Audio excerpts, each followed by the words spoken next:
Well, many of you know that I am a fan of movies. Well, in books too. I like a good story. And one of my favorites is the Lord of the Rings trilogy by J.R.R. Tolkien. The movies were huge box office successes when they came out. In fact, the last movie even won the Oscar for Best Picture. But I particularly like this series of books and stories from Lord of the Rings because it has at its core a theme of community and friendship.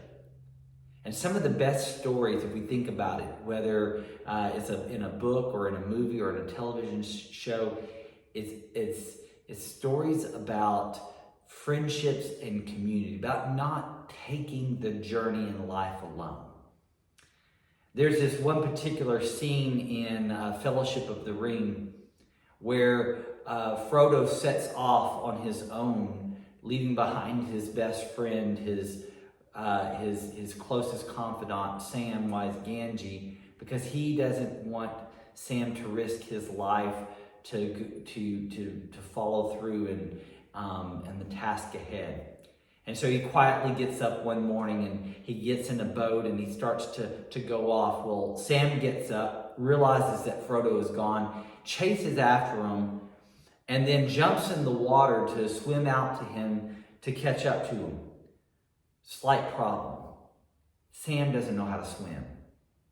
And so Frodo ends up rescuing him in the boat. And Frodo says, "Why did you do this? Why did you follow me?" And Sam tells Frodo, "Because I made a promise. I made a promise to myself. I would not desert you."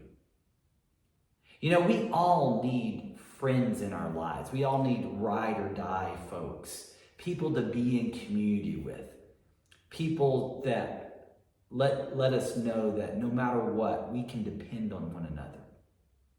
And at the heart of the gospel, and at the heart of what Paul writes about in his letter to the Colossians, is this idea that we're not meant to do life alone. We're not meant to do. The gospel is not a solitary gospel.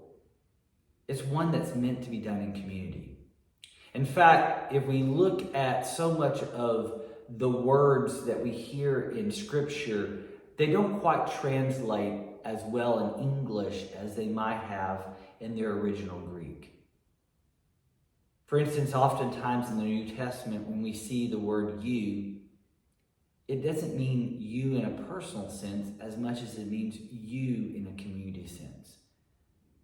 Not you, but us. Jesus Christ in y'all.